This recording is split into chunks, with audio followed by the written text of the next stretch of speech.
Bonjour, bonsoir, bonsoir à Mouleti. Donc, connectez-vous. Je continue ma série de causettes avec vous dans cet endroit cossu. Et je vais échanger avec vous sur ma présence au Cameroun, le rapport de mes deux conférences entre Douala et Yaoundé. Douala, c'était le 18 août dernier à Aqua Palace, lieu mythique. 350 personnes présentes pour une conférence dédicace au Cameroun. C'est extraordinaire, c'est même inédit.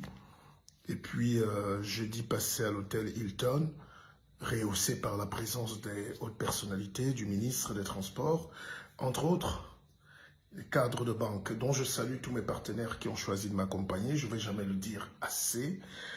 Je vais dire merci au port autonome de Douala, entreprise citoyenne. Si on perd le port, on perd la liberté.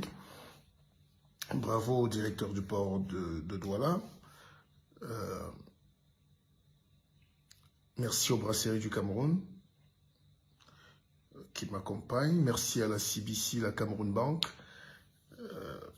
Merci à Esquisse, Maud qui m'a habillé. Vous avez vu mes tenues? Alors le pays est quand même bizarre. Vous avez une dame comme Esquisse qui fait une tenue et elle décide d'offrir la tenue aux membres de la FECAFOOT et à son président, donc Keto. Il n'a pas répondu. C'est bizarre. Une jeune Camerounaise, entrepreneur, elle propose, elle fait des tenues. Il y a quelqu'un? Elle veut habiller une délégation des Lions Indomptables avec du tissu, du coton, du lin camerounais. Ben, il faut lui donner sa chance. Donc, j'ai été habillé par Esquisse et beaucoup m'appellent pour me demander, parce que tout le monde m'attendait en costard 3 pièces, mais c'est une jeune Camerounaise qui m'a habillé. Elle emploie 130 personnes, elle est à Douala, c'est Esquisse, et elle fait du très bon travail. Alors, je vais dire merci à mon jeune frère Ulrich Ngengan, Ulrich Media. C'est un promoteur de génie. Il a un restaurant à Douala qui fait... Oh là là. Qui fait le plat. Ulrich Ngengan. Retenez ce nom. Son restaurant fait le plat à Douala et il a mis à sa disposition l'équipe technique. Je vais dire merci à tous mes frères qui m'ont accompagné, Léonard Châtelain, Alex Yewé, à tous ceux qui ont aussi essayé de détruire. Vous savez, les histoires de Mathias Pogba et de Paul Pogba n'arrivent pas que dans certaines familles. Il faut savoir que nous sommes dans un monde de grandes manipulations, de grandes souffrances. Belgi F, bonjour à toi, mon cher frère, depuis Genève. Alors, il y a des gens qui rient avec nous tous les jours, mais qui sont nos premiers ennemis. Vous ne pouvez rien faire. Il faut continuer de suivre son étoile et de saisir sa chance. L'adversité est partout. J'ai quelqu'un que je porte en estime, un ami, et qui a passé son temps à vouloir dénigrer ce que je faisais comme travail. Mais vous savez, je vous enseigne la théorie de la feuille de Macabo. La feuille de Macabo, ça veut dire que vous résistez à tout. Les Grecs disent le roseau plie mais ne rompt pas. Mais vous retenez qu'il faut être comme la feuille de Macabo. C'est une feuille imperméable. C'est une feuille qui ne se mouille pas. C'est une feuille qui ne tremble pas. Elle ne se casse pas. Elle ne se mouille pas. Elle ne cède pas. Elle résiste à tout. À la tempête, au torrent, à la sécheresse. Il faut être comme la feuille de Macabo. Donc tout ce qu'on dit sur toi ou tout ce qu'on dit contre toi doit glisser. Parce que si vous réagissez à ces émotions, vous allez courir après les gens qui n'ont rien fait de leur vie eux-mêmes. Donc je vous salue, je vous aime, je vous adore et j'espère que je vais répondre à toutes vos questions. Alors, il y a une question qui me revient là. Le BISOC, fonds d'investissement, c'est quoi? Alors, à la base, j'ai créé un concept qui s'appelait Akeva, c'est l'Académie de la vie augmentée. Akeva Bank, Akeva Industrie, Akeva Intelligence. Et le résultat, c'est le livre best-seller que vous devez tous avoir là, que j'ai produit. Et je pose plutôt une question maintenant, ici on s'augmentait. Et je nivelle, enfin pas niveler vers le bas, je veux dire je souligne tous les éléments de la philosophie qui portent l'augmentation de chacun d'entre nous. C'est ça qu'on appelle un concepteur de la pensée. C'est un livre qui fait du bien et tous ceux qui l'ont entre les mains sont heureux. Si vous n'êtes pas satisfait, je vous rembourse. Voilà, je ne veux plus les bavardages. Celui qui déteste le Cameroun crée sa page et va faire ça là-bas. Parce qu'on a une seule vie, on perd le temps. J'ai constaté que les Africains, surtout les Camerounais, perdent le temps à la négativité, à la critique, au bavardage. Mais sur le terrain, ils sont plus méchants même que ceux qu'ils critiquent. Parce qu'ils font pire que certains. Nous ne nous rendons pas compte. Nous sommes tellement égoïstes. Nous sommes tellement méchants. Nous sommes tellement négatifs à en croire que c'est une malédiction. Mais on accuse parfois ceux qui sont là au pouvoir depuis longtemps, mais la parcelle de pouvoir qu'on nous donne nous-mêmes, nous exagérons. Nous ne payons pas nos employés, nous volons notre pays, nous volons les caisses de l'État, nous sortons de l'argent des caisses pour aller acheter les babouches en Turquie. C'est un crime économique. Donc nous tous, à un degré différent, nous sommes des criminels. Nous sommes formés, on va se cacher en Allemagne.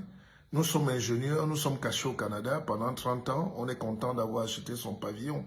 Oui, mais bien sûr, je m'en fous. Mais le pays va vivre avec qui? L'expertise que vous voulez là. Quand les gens critiquent, par exemple, un pays comme le Cameroun, on veut qu'on soit comme la France. Oui, dès qu'on a dit ça, vous-même, vous faites quoi ou vous êtes caché? N'est-ce pas, vous avez pris vos petits crédits pour acheter vos pavillons dans vos petits emplois d'esclaves noirs. Mais vous critiquez quand même les gens qui rentrent, qui cultivent la tomate, les carottes, qui vendent, qui essayent de créer l'économie. Non, c'est pas ça. Soyons un peu plus responsables. Et je ne connais aucun homme politique, aucun intellectuel sérieux qui peut fuir un pays comme le Cameroun. Je ne connais aucun homme, je connais aucun intellectuel au monde qui peut fuir le Cameroun. Je peux comprendre qu'on ait des positions alimentaires à New York ou à Londres, ou qu'on se batte, qu'on cherche, mais c'est pour rentrer. C'est pour rentrer, les gars.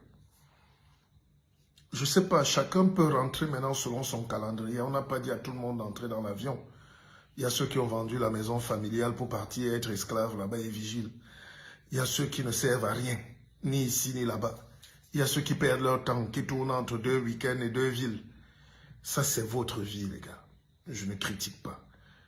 Mais à l'opposé, soyons quand même conscients qu'on doit faire tout pour essayer d'aider ce pays, d'aider ses enfants. Voilà les rentrées scolaires. Je serai dans mon village ce week-end pour donner une bourse, aussi minime soit-elle, à tous les élèves de l'école primaire de mon village. Voilà. Et ma réussite sera quand je pourrai le faire à l'école publique de Mora. Aller dans mon village, donner une enveloppe aux élèves, ce n'est pas important. Ce n'est pas une nouveauté. Ce qui serait nouveau pour moi, c'est d'avoir assez de fonds pour aller à Babou-Tchengale, dans un petit village là-bas ou à Galim, et m'arrêter et dire aux enfants, cette année, je m'occupe de la rentrée. On peut le faire dans tout le Cameroun. On peut le faire. Mais les cœurs, vous mettez les organes là où il ne faut pas. Là où il faut mettre les cœurs, il n'y a personne. Mettez les cœurs. Pas ici, hein. Je m'en fous de vous. Mettez les cœurs dans les projets qu'on... Enfin, je ne sais pas comment vous dire. Je ne sais pas comment vous dire. Donc, à la suite dont j'ai créé ce qu'on appelle le BISOC fonds d'investissement, ce n'est pas qu'un fonds d'argent. L'argent seul ne suffit pas. Ce n'est pas parce que nos jeunes frères nous poussent à investir ici comme des fous qu'on est heureux. qu'ils me citent quelqu'un qui est déjà plus heureux depuis qu'ils font leur truc. Par contre, nous devons investir sur les personnes, sur les gens, sur le mental, sur la capacité à voir le monde. Je vous ai dit qu'il faut 3 éléments principaux pour se développer. Un, il faut de l'énergie. Encore que moi, j'aurais planifié, j'aurais favorisé l'énergie renouvelable et neuve, solaire, qui ne finit pas. Bon, Paul Biya, le président, a décidé d'opter pour les centrales de Menvele, donc les centrales hydrauliques. Menkim, Menvele, Nachtigal, Sonloulou, Makba au nord, je peux vous dire que le Cameroun est calé. Il faut juste qu'on mette ça en marche. Alors, deuxième chose, dès qu'on a l'énergie, il faut l'acier. On n'a pas assez d'acier. On ne sait pas transformer. On ne sait pas transformer le fer que Dieu nous a donné à la surface. Quand vous êtes à Bonabéry, pour tous ceux qui sont un peu curieux, Bonabéry, Dibombari, toute la zone là, donc Konsamba, Souza, en entrant vers Douala, là, jusqu'à Deido, quand vous creusez un puits, vous voyez qu'il y a des boules dans l'eau. C'est le fer. J'ai amené des experts travailler là-dessus et c'est connu. C'est le fer qui est à la surface de l'eau. Ça fait comme des petites boules comme ça ou des petits trucs qui brillent. Les gens croient souvent que c'est le pétrole, mais c'est un alliage. Évidemment, le fer a du pétrole, donc, mais le fer est chez nous. Alors donc, pour développer un pays, il faut l'acier. C'est avec les aciers, c'est les aciéries qui permettent de fondre, de faire fondre le fer, la bauxite, le cuivre pour faire marcher les voitures. Quand on a l'acierie, on peut lever n'importe quelle usine. Quand tu as l'énergie, et tu as l'acierie, tu as un pays développé. Mais maintenant, il faut le mental d'acier. Les Grecs disent que la chance, c'est attraper un grain de cheveux dans le vent avec 2 doigts. Donc, on a très peu de chance dans la vie. La chance est partout, mais il faut aller l'attraper. Et quand on a l'acier, on a l'énergie, il faut cultiver le mental d'acier. Et c'est ça, mon travail. Vous donnez le mental d'acier. Dieu donnait espoir, et bois, et limbi. Et amuletier, boulubabouam. Merci, mon fils. J'espère que tu t'en sors. Grâce à mes enseignements, grâce à mes conseils, je fais du bien. Même si ce n'est pas trop partagé. On est comme ça. Je vois un ami qui dit qu'il est aussi devenu coach. Je dis oui, mais pour être coach, tu n'as pas besoin de me tuer. Fais ce que tu sais faire. C'est pour 1 milliard d'individus. Je ne fais pas mes trucs pour les Noirs, les Arabes, les Chinois, les Blancs à côté, ou d'un côté et de l'autre. Je travaille pour que les gens profitent. Où que vous soyez, connectez-vous, profitez, trichez, relevez, avancez, construisez. Moi, je pense que j'ai atteint l'âge où j'atterris déjà. Laissez-moi, je suis les brasseries, laissez-moi boire un petit coca.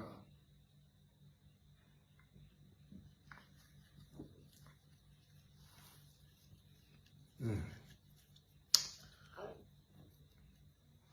World Cola, c'est...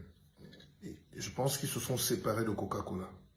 Les Américains veulent parfois tout gagner. Donc moi, je suis avec les brasseries du Cameroun.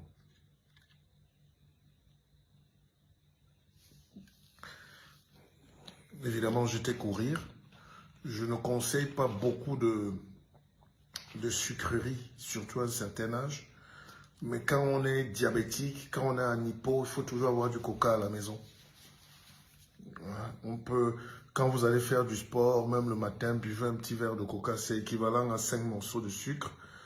Donc, c'est très bien pour essayer d'équilibrer un peu. Donc, je disais que j'ai créé un fonds d'investissement qui est le BISOC fonds d'investissement et beaucoup commencent à souscrire. Et le fonds d'investissement, c'est à la fois pour former les hommes, l'humain, la tête, le mental, pardon, mais c'est aussi pour former le capital, le matériel, l'argent, les industries. Et là, en ce moment, on est en train de monter notre raffinerie. Bientôt, elle sera prête, dans quelques jours, dans quelques semaines, En principe, si mon équipe d'ingénieurs est aussi motivée que maintenant, on sera prêt dans un mois. Voilà. Et voilà 150 emplois directs créés. D'ailleurs, en ce moment, dans les chantiers, il y a une vingtaine d'employés qui se relaient. Et je compte monter à 1 million d'emplois. Je vous ai dit, en un an, je vais donner 1 million d'emplois aux Camerounais. Après, j'irai en Côte d'Ivoire, 1 million d'emplois aux Ivoiriens. Après, j'irai au Sénégal, 1 million d'emplois. Après, j'irai au Rwanda. Là-bas, c'est plus facile. On nous a donné toutes les autorisations. 1 million d'emplois. Voilà. Et c'est ça qu'on appelle le BISOC, fonds d'investissement. J'ai remarqué qu'aujourd'hui, quand on est intelligent, on n'a plus besoin de banque, on n'a plus besoin de torture psychologique, on n'a plus besoin. Vous tous qui êtes cachés en Europe, ou au Canada, ou je ne sais pas où, en Palestine même, créez des opportunités de nourrir vos maisons. Créez des champs. Créez des sociétés, des petites sociétés. N'attendez pas. Le blanc ne va jamais revenir vous aimer. Il ne vous a jamais aimé. Arrêtez de croire qu'il y a quelqu'un qui va descendre du ciel.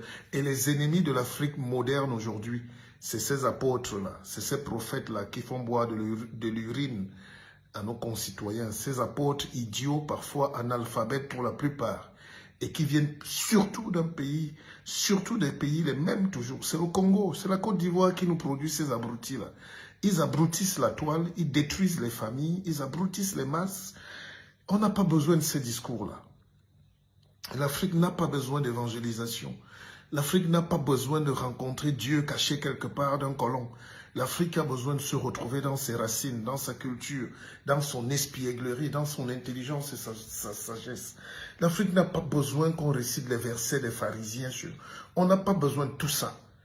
Tout ce dont on a besoin, c'est une confiance en soi, la foi en la science, l'esprit scientifique qui va donner la facilité de vie.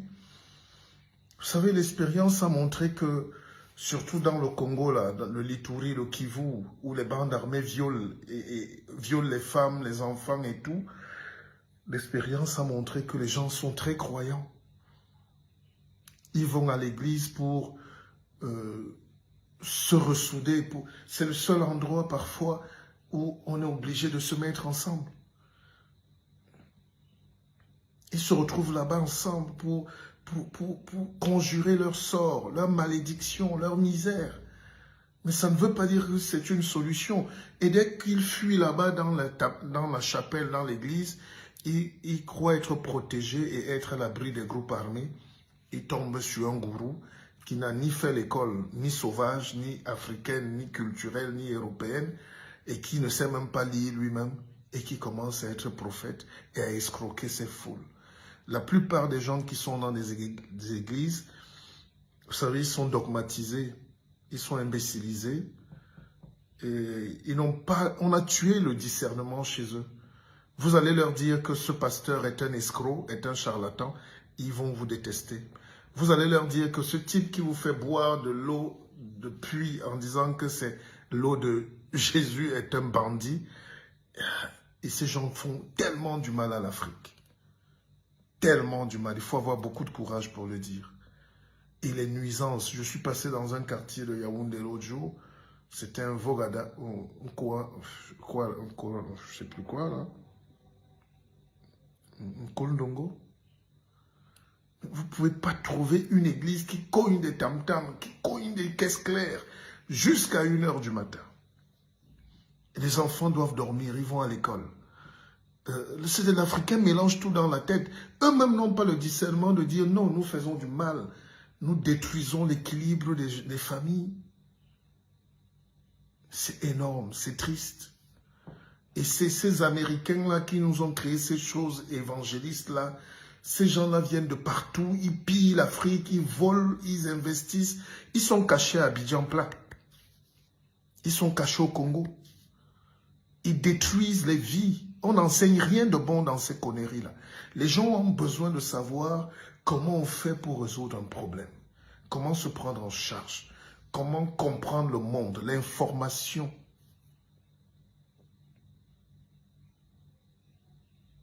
Moi, quand j'ai vu cette église-là, j'ai directement appelé le préfet. C'est pas possible. Et les gens sont tétanisés. Ces gens, je ne sais pas qui les protège. Vous ne pouvez rien. Et ils disent, c'est au nom de quoi? Je pensais que la religion venait libérer les esprits, apaiser les cœurs, amener une sérénité, un peu de tranquillité. Mais si c'est ça, les Chinois ont refusé ça et ils se sont développés. Les Indiens ont refusé ça. L'Afrique a intérêt à refuser ce dogmatisme, cet obscurantisme, cette saleté morale, sous prétexte. Et comme ils disent que vous ne pouvez pas les critiquer, vous ne pouvez pas les critiquer et ils font n'importe quoi. Je connais même des abrutis à Paris qui disent qu'ils sont des gens du Christ. Abrutis. Les gens du Christ veut dire quoi en 2022? Vous êtes incapable de produire même un beignet dans vos villages, de donner de la lumière, d'aider les gens. Vous priez. Donc les esprits les plus pauvres se cachent donc dans des chapelles pour se souder, pour chercher à être ensemble. La pauvreté nous rassemble. Il n'y a rien d'élévation là-dedans. Et nous ne devons pas laisser faire ça. Ce que nous demandent nos peuples, c'est de l'éducation, c'est de l'instruction, c'est la connaissance. L'Afrique souffre du manque de connaissance. L'Afrique souffre de l'ignorance accélérée. L'Afrique n'a pas un problème d'évangélisation. Qui veut dire embrigadement. L'Afrique n'a pas besoin des pharisiens, des psaumes, de tout ce touti-quanti. Même les Blancs qui nous ont amené ces choses-là sont passés à la vitesse supérieure. Ils vont sur Mars. C'est-à-dire que nous ne pouvons pas renier l'héritage culturel. Les colons sont entrés chez nous violemment, en tuant. Les pasteurs, les prêtres sont venus violer nos enfants, nos femmes, nos papas. Ils ont tué. Ils ont du sang dans les mains, jusqu'au Vatican. Leurs soutanes sont vides de viol, de sang coulé des Africains. Et ça, il faut demander pardon. Ils sont allés demander pardon aux Indiens au Canada. Le pape a léché les pieds, il a pleuré. On lui dit, viens faire ça en Afrique. Il refuse. Parce que vous n'êtes pas des hommes. Et c'est vous qui aimez, comme des chiens battus, aller lécher les pieds de ces gens. La révolution ne passera donc pas tant que l'Africain n'a pas dit non à ce système. Qui est un système colonial. Qui est un système de prédation, d'exploitation. Et vous savez quoi? J'observe toujours l'attitude des prêtres, surtout catholiques, dans les villages. Dans mon village, un jour, j'ai vu un prêtre de l'église recevoir les dons. C'est-à-dire que voilà des gens qui ont une belle vie. Non, c'est vrai, nous sommes dans des batailles politiques, hein, mais ça ne sert à rien de prendre une carte de parti si tu n'as pas compris qui tu es, si tu es esclave dans ta tête. Ça ne sert à rien de militer si tu ne sais pas que tu es dans un environnement infesté.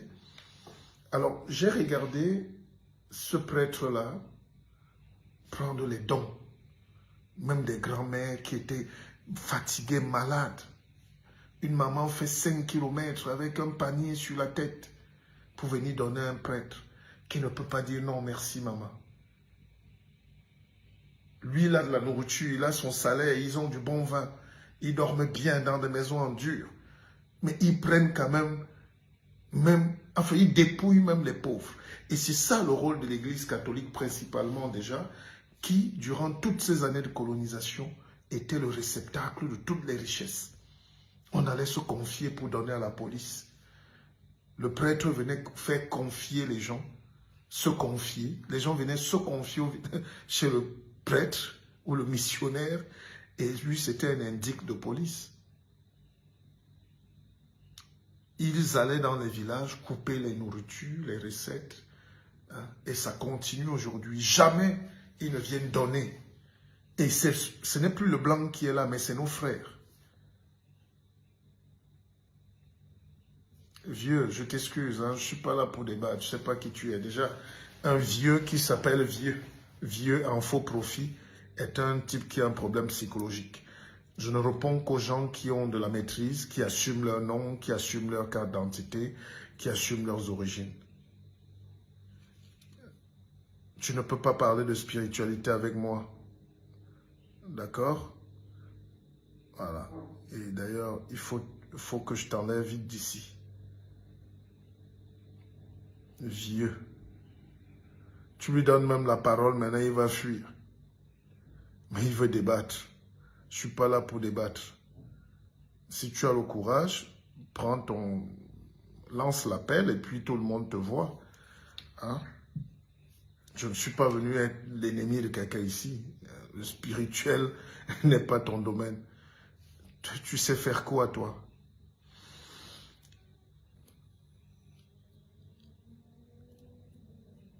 On ne peut pas parler de dérive. Hein? Hein?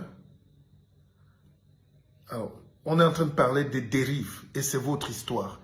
Et les gens veulent être libres, mais en étant enchaînés.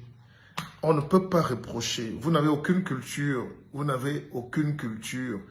Vous n'avez aucune culture spirituelle, vous. Je vous rappelle, si vous voulez m'amener sur ce domaine, je souhaite que vous restiez. Que les pères comme Engelbert Vin étaient des jésuites. Il est mort, je peux dire assassiné. Et parce que c'était des gens qui luttaient pour libérer l'Afrique. Voilà. On peut être entré dans ce système. C'est comme Facebook aujourd'hui. On ne peut pas dire que Facebook soit totalement mauvais. Mais les dérives sont énormes. Et les gens sont plus victimes de Facebook au lieu de s'en servir. Et c'est ça qui nous est arrivé avec la religion à une certaine époque. C'est-à-dire, on a servi beaucoup de dérives là-dedans. Et si le noir qui est bastonné, ensauvagé, imbécilisé, n'arrive pas à prendre cette révolte, ça veut dire qu'il est limité dans la pensée. Et on a l'exemple patent là. Je ne bloque personne généralement dans mes pages parce que j'estime qu'on peut être moins idiot en m'écoutant. C'est-à-dire, ces gens-là empêchent le débat. C'est-à-dire, le dogme, c'est quoi? C'est-à-dire, non, on ne parle pas de ça, on ne parle pas de religion. Mais c'est ça qui est en train de tuer l'Afrique aujourd'hui. C'est ça. Prendre des choses totalement importées, ça détruit nos cerveaux. Et le noir est dans une position hystérique. Même en Europe, les Blancs ont décidé de débattre.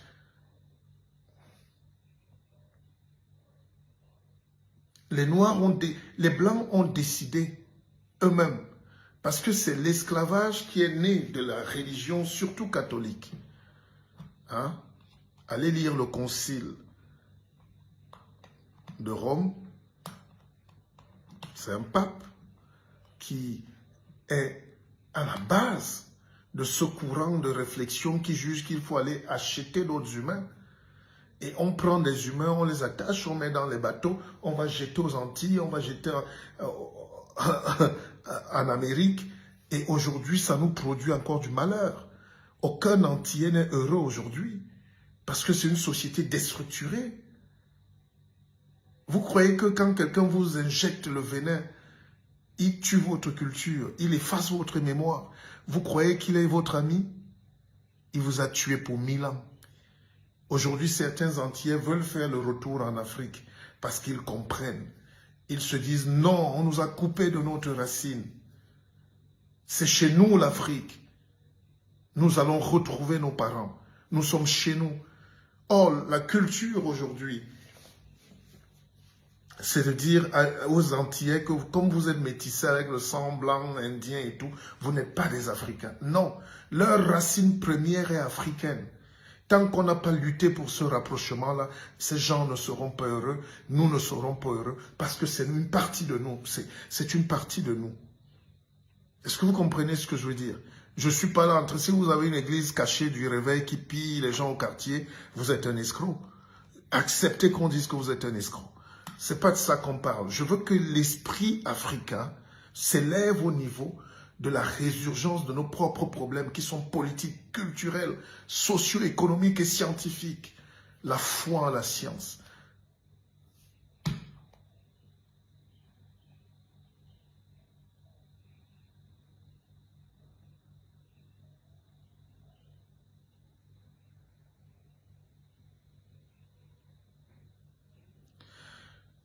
Vous savez, un autre frère qui visiblement a lu très peu dans sa vie, je vais lui rappeler que dans ces années-là, Moyen-Âge, la Renaissance, le XVIIe siècle, avant même les révolutions françaises, si tu veux, les gens ont décidé de quitter ces églises-là pour entrer dans le siècle des Lumières. Parce que c'est le pape qui dirigeait la cité. Le pape mettait un cardinal et qui mettait un évêque, qui mettait un prêtre, un abbé, un curé dans les villages. Il n'y avait pas d'État. C'est eux qui faisaient les actes de naissance. C'est eux qui prenaient la récolte. Donc tu cultives 2 kilos de pommes. L'église catholique prend 1 kilo de pommes et demi et te laisse un demi-kilo. Et tu payes les taxes et la dîme. Et c'est ça qui a dérangé l'esprit français, l'esprit européen. Et ils se sont battus. Hein? Ils se sont battus pour détricoter ça. Pour chasser Rome. Et pour créer l'État. Aujourd'hui, on enseigne à nos enfants dans les universités la liberté, l'État. Mais quand on arrive sur la religion en Afrique, personne ne veut prendre le courage de dire à ces gens, dégagez de nos vies. Vous nous avez trop violés. Vous nous avez trop volés. Comment le Vatican, qui est un bout de rocher, qui n'atteint même pas mon village, possède les 3/4 des réserves d'or du monde. Ils ont travaillé où? Ils ont quelle terre? Ils ont quel champ? Parce que c'est eux qui sont les plus grands pilleurs du monde. Dans chaque ville où il y a l'église catholique, ils sont les plus grands propriétaires terriens. Ils ont exproprié les gens. Ils ont arraché les terrains. Ils ont coupé les mains. Ils ont pendu les gens. Au nom de quoi? D'une idéologie d'un Dieu qui serait blanc et caché et chrétien. Il faut arrêter cet esclavage mental si l'Afrique veut se développer. Après, s'il y a des hystériques parmi vous qui gagnent leur vie en escroquant leurs frères avec un petit verset lu à l'envers, ça, je peux comprendre. Mais ce n'est pas vous notre problème. C'est pas vous. Le réveil culturel de l'Afrique va passer par la réappropriation de cette force mentale-là. C'est ça le réarmement moral. Il faut que chaque Africain cesse de croire qu'il est un esclave. Il faut que chaque Africain cesse de croire qu'il est un petit blanc. Il est juste un être humain, juste un noir, juste un enfant de Dieu aussi. On n'a pas besoin de dire qu'on est enfant de Dieu parce qu'on nous a amenés là-bas. C'est une domination suggestive. C'est une domination suggestive. Aller même à l'église tous les dimanches, alors que notre semaine, on a nos semaines, on a notre héritage. Allez, venez, on vous dit comment l'Afrique est organisée. Et ces gens-là ont cassé notre moelle épinière. Et ça, c'est la guerre jusqu'à la mort. Cette guerre est psychologique, elle est culturelle, elle est économique, elle est politique. Voilà pourquoi nous sommes pauvres, parce que nous sommes battus sur le champ spirituel. Et Amouleti. Et Amouleti. Et Amouleti.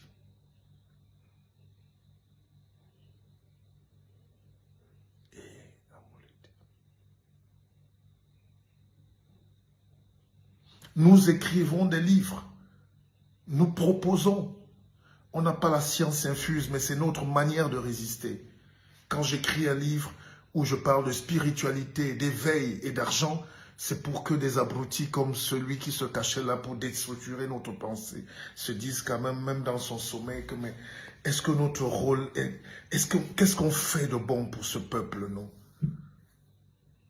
on détruit nos propres frères. Regardez comment la presse française est heureuse. Elle jouit de bonheur de voir comment le plus grand joueur français, Paul Pogba, est en train d'être détruit par son frère. Parce qu'ils n'ont pas de spiritualité. D'ailleurs, ils se disent musulmans. Ils se disent musulmans. Ils connaissent rien de la musulmanie des autres. Regardez comment BFM, France quoi là, regardez comment RFI, tout ça, ils aiment quand les Noirs se déchirent, 2 frères en plus, et ils disent voilà des abrutis. Ils ne sont pas capables de gérer leur succès, leur argent. L'argent. On a miroité au frère un peu d'argent, il kidnappe son frère, il veut braquer. Maintenant que son frère a résisté, il y a 2 semaines, 2 mois de la Coupe du Monde, il faut qu'il empêche à son frère, même père, même mère, même sang, d'aller à la Coupe du Monde. Il veut casser sa carrière parce que lui, il a eu une carrière de médiocre raté. Et c'est ce que la plupart des Africains font. Et je les vois s'indigner sur Facebook, alors que chaque jour, ils détruisent un de leurs frères qui est brillant, une de leurs sœurs qui est brillante. Vous êtes tous des Mathias Pogba ce soir, pour la plupart. Vous êtes cachés dans nos lits, vous êtes cachés dans nos familles, vous êtes cachés dans nos villes, vous êtes cachés là-dedans. Et c'est vous, les Mathias Pogba. Et vous croyez que ça énerve les autres? Tous ceux qui sont contents de voir, par exemple, ce cas-là, c'est eux qui sont les ennemis de l'Afrique. C'est-à-dire une proposition de rumeur, de maraboutage, et ça passe à la une des journaux. Ils en font des breaking news, parce qu'on prend le frère qui est idiot et qui a raté sa vie pour venir tuer une icône, et on dit c'est les Noirs. Et il ajoute le nom de Kylian Mbappé, pour que ça fasse boule de neige.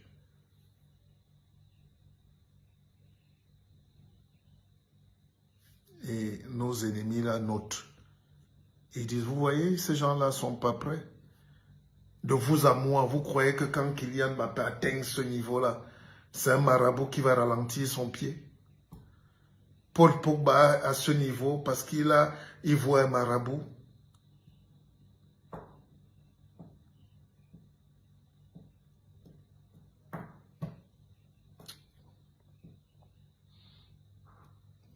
Et Amouleti, quand on vous dit venez prendre la sagesse africaine pure, venez, je suis en train d'ouvrir, évidemment grâce au BISOC Fonds d'investissement, on est en train d'ouvrir notre cité du bien-être. Je suis heureux de vous accueillir là, parce que l'Africain est déstabilisé dans sa tête. Il faut qu'on aide. Il faut qu'on aide. Grand frère, bonsoir. Je fais comment pour faire partie de ton équipe? Vu que tu es très prolifique, j'aimerais être celui qui fera la note de lecture de ton prochain ouvrage, Renaud Mpo, le grand pygmée. Mais voilà un frère qui est pygmée et grand.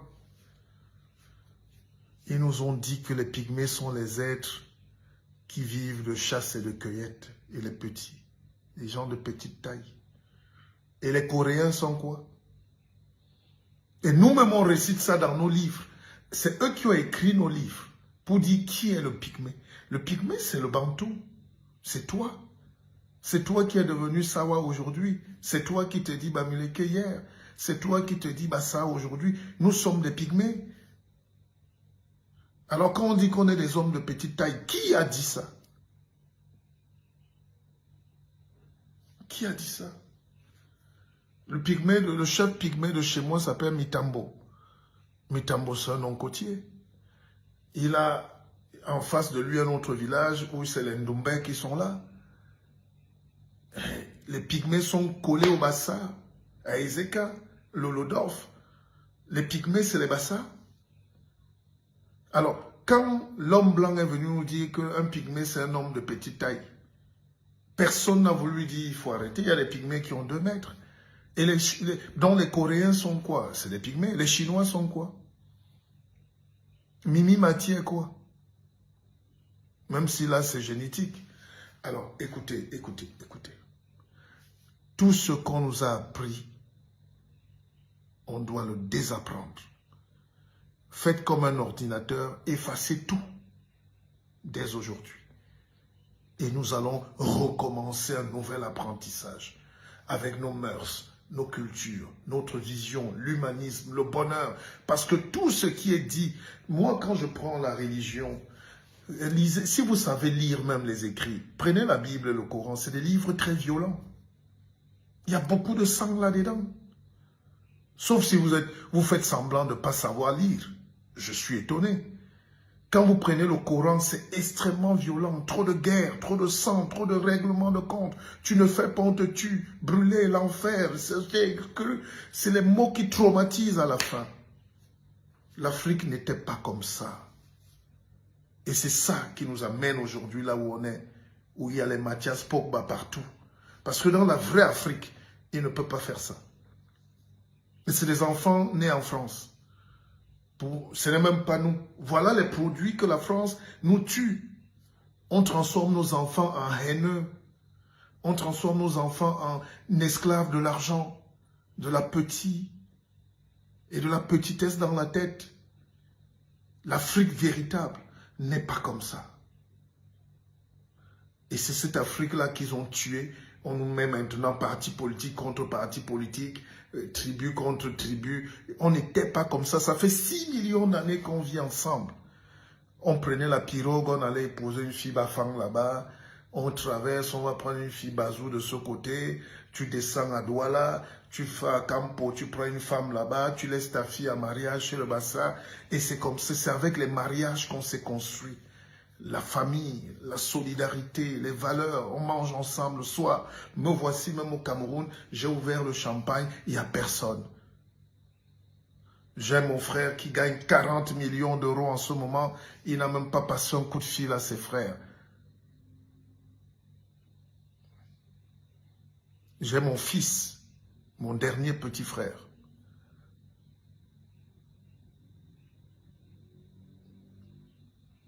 Qui est d'une méchanceté terrible. Je n'ai pas voulu faire le Mathias Pogba. C'est lui qui est le Mathias Pogba. Aujourd'hui, qui gagne beaucoup d'argent, qu'il appelle au moins ses frères et disent « partageons ». Ça, vous avez tué ça en Afrique. Et c'est nos enfants qui sont partis là-bas. J'ai pris des enfants ici, j'ai emmené en Europe pour qu'ils se cherchent, se libèrent, grandissent. Ils deviennent les ennemis de leurs grands frères. Ils veulent détruire tout le monde. Ils veulent écraser. Ils sont méchants. Ils sont méchants. Et c'est ça, parce qu'on n'est pas spirituel. Et ils se disent musulmans. Ils se disent chrétiens. Ils se disent je ne sais pas quoi. Ils sont tous sauf eux-mêmes. Et l'Afrique donc, je ne vais pas leur faire le procès, ils sont naïfs pour la plupart. L'Afrique a besoin de retrouver des valeurs, des gens qui n'ont pas peur, des gens qui ont étudié même là-bas et ont été premiers. Nous avons été premiers chez vous. Nous ne pouvons pas être derniers chez nous. Akeva.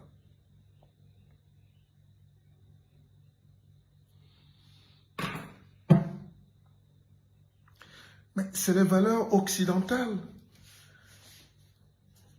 JF, le code de la fratrie, ça n'existe plus. Aujourd'hui, on te dit, si tu n'as pas d'argent, tu n'as pas de femme. Tu n'es pas riche, tu n'as pas de femme. Tu n'as pas ceci, tu n'es pas riche, tu n'as pas de frère. Tu n'as pas l'argent, tu n'as pas de famille. Ça existe où? Nous voilà aujourd'hui. L'Afrique se meurt. Nos enfants sont fous sur TikTok. Nos enfants dansent à longueur de journée sur Facebook. Ils veulent monétiser leur page pour chercher de l'argent. Mais quand tu danses pour rien, comme un fou, tu dépenses ton énergie. L'autre enregistre, il capte ton énergie et il te donne 1000 francs. Tu vaux 1000 francs. Ta vidéo est vue par 1 milliard de personnes, mais on te donne 500 000 et tu dis que tu as monétisé ta page pour insulter tes frères, t'insulter toi-même. Je pense qu'il faut une refondation. L'Afrique a connu des guerres, L'Afrique a connu ses problèmes internes, c'est vrai, mais l'Afrique n'était pas au niveau où on n'arrive plus à manger ensemble. Et d'ailleurs, on dit les frères qui ne mangent pas ensemble ne sont pas des frères. Des frères et sœurs qui ne mangent pas ensemble ne sont pas des frères. Aujourd'hui, toute la culture occidentale, c'est de nous empêcher de manger ensemble. La culture occidentale, c'est la violence, c'est la guerre. Évidemment, peut-être ça donne la science, je ne sais pas. Mais ils ne savent que faire la guerre. Tuer, esclavagiser, vendre, voler, piller, voilà la réalité. Et si nous continuons de les suivre, ça veut dire qu'on n'a rien compris. Il faut freiner, retourner à nos valeurs, recommencer à remplir la tête de nos enfants de nouvelles valeurs, l'humanisme, le bonheur. Tous les villages chez nous étaient parfaitement harmonisés. Les constructions étaient en ligne droite, ou en cercle, ou en damier, ou en triangle. La case du chef au milieu. C'est les mêmes valeurs de l'architecture qui nous ont copiées aujourd'hui. Qu'est-ce que vous voulez que je vous dise de plus? Ils nous ont cassé la moelle épinière. Ils nous ont cassé la moelle épinière. Et quand on te casse la moelle épinière spirituelle, tu deviens tétraplégique économique. Mais maintenant, on doit recommencer. N'ayez plus honte d'être noir, s'il vous plaît. N'ayez plus honte d'être très noir même. Plus vous êtes noir, plus vous êtes beau. Une dame m'a dit hier, Monsieur Bissok, vous êtes tellement beau. Vous êtes comme si Dieu vous a dessiné avec un crayon et il a effacé les défauts. C'est une dame qui me l'a dit. Et devant les gens.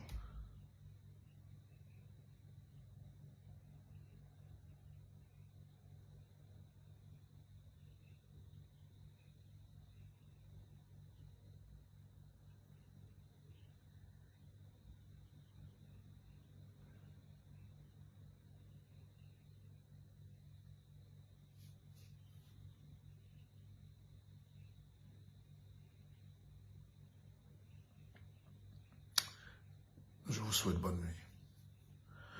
On n'a plus rien à se dire.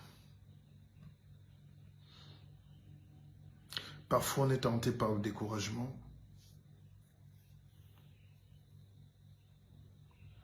Parfois, on se dit c'est la peine perdue.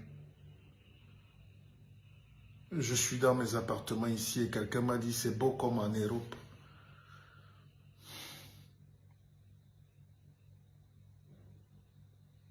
Un Camerounais qui est en Europe croit que nous sommes des singes. Donc, ce n'est pas possible d'avoir la beauté chez nous.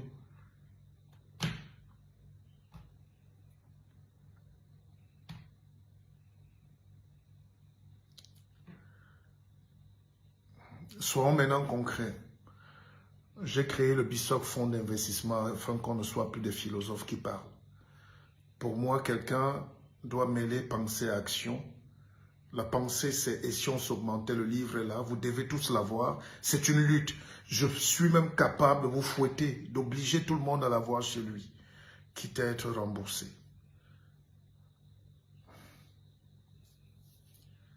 Soyons une force économique.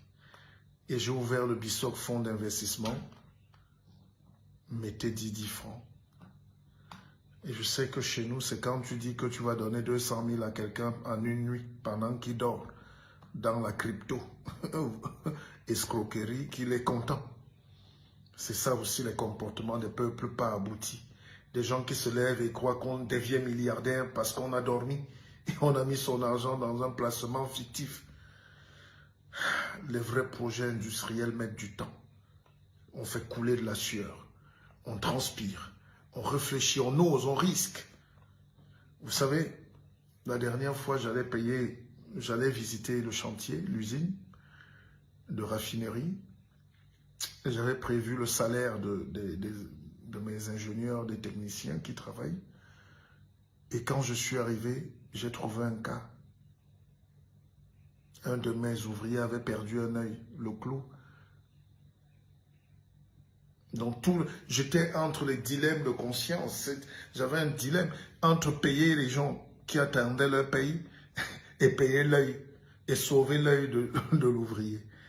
c'est très délicat. Entre ceux qui attendent leur paye pour payer leur rentrée scolaire, la famille et tout, et puis quelqu'un qui a un œil qui est en train de se perdre, qu'est-ce qu'il faut faire? C'est ça, le leadership. J'étais obligé d'assumer. Mais nous sommes là pour assumer. Et les Africains viennent là tout le temps. On paie l'argent en Afrique. On paie. Vous voulez perdre quoi, les oreilles? Mais vous devez perdre pour gagner demain. Parce que les pionniers européens que vous citez là, les esclavagistes qui nous ont colonisés, qui nous ont dominés, ils ont perdu des bateaux. Ils ont perdu de l'argent. Ils ont perdu même des hommes. Mais ils ont risqué. Et demain, quand vous vous levez pour vous plaindre, sachez que pour monter une usine comme Renault, comme Total, comme tout ce que vous voyez là aujourd'hui, c'est des milliards d'investissements. Et vous ne pouvez pas leur faire le reproche de manger le produit de leur investissement aujourd'hui quand vous vous dormez avec votre argent pour les conneries, les champagnes dans les soirées inutiles, dans les banlieues pourries.